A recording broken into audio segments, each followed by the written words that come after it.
guys, welcome to CodePunk tutorial.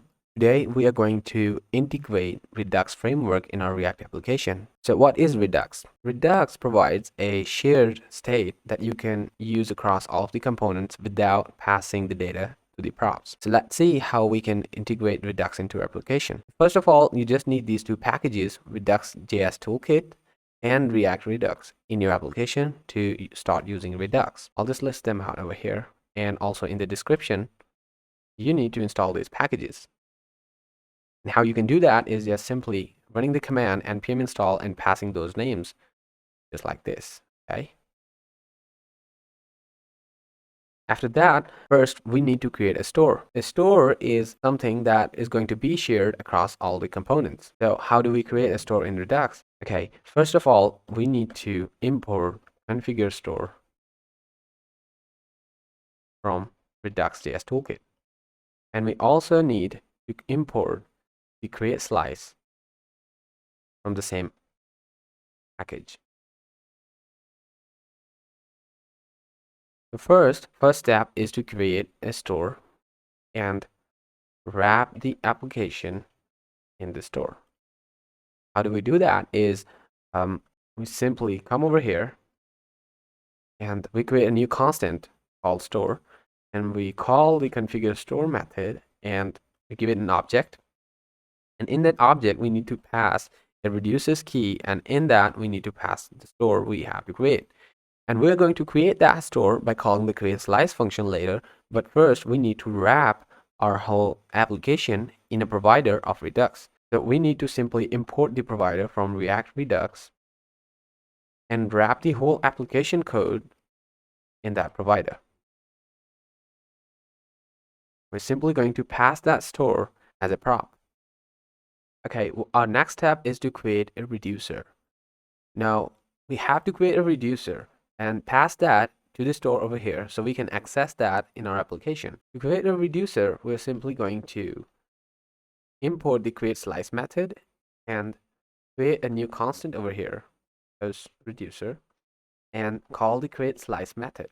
And what this method will accept is an object, and in that object we need to provide a name for this reducer that will be going to use across all the application to access that.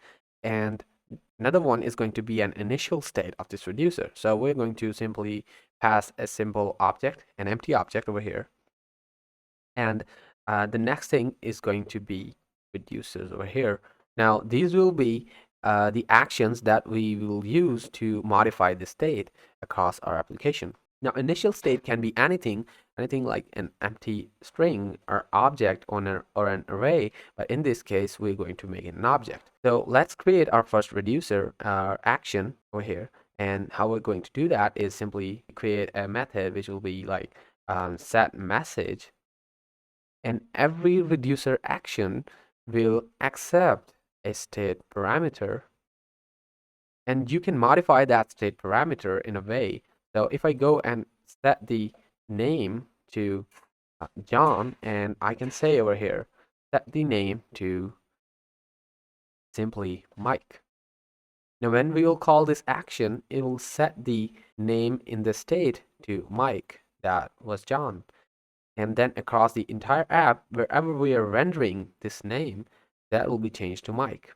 Okay, now we need to pass that post reducer. Our create slice method returns an object in this constant, and from that constant we need to pass the reducer to our store over here so that we can access this post state from any of the component inside our app. And now we're going to create another component called hello, and from this component we are going to return some kind of name, hello John, and we're going to replace or put that hello component over here saying hello John. Now we need to get the name from here dynamically from our Redux state. And how do we do that? We simply come up over here and import the use selector from here, the use selector. And what use selector will accept will be a function that will accept the state parameter, and from that state we need to return this name. Now this state is all of this store, okay, right? So we need to access the posts, and from that post, we need to get this name state, and we need to return that. Now we can simply save that in any variable over here, and we can output that variable right now. Okay, we see that John. So let's change that initial state over here to any other name like Dan. It says hello Dan. And how can we change this state? By calling this action set message. Let's do that right now. So in our app component over here, let's create another component, or simply remove that.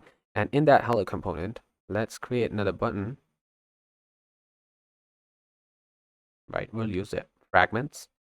Let's create a button that says change or say hello to Mike. Now on the click of this button, we need to change Mike. Let's write that change to Mike function over here. Okay, so how do we change that to Mike? We need to call out this action. And how do we call out those actions from the reducers of Redux?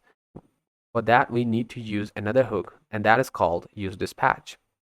We simply come in the component and we get the dispatch function from calling the use dispatch, and it gives us this simple function dispatch, to which we will pass our reducer action, and this will call the reducer action for us. So over here, we say simply dispatch the post. We need to call out this action. So we say post reducer dot actions dot set message. Okay, so create slice returns an object in the post reducer which contains the reducer and actions and a whole lot of the things that we don't know right now, and we don't want to know because we only use these kind of things mainly. So we just simply call out that actions property, and in that actions property, we have all these actions that we create over here. Oops, I type a mistake. We need to call that action, and let's test it out. Say hello to Mike, and that says Mike. That is how we dispatch the actions.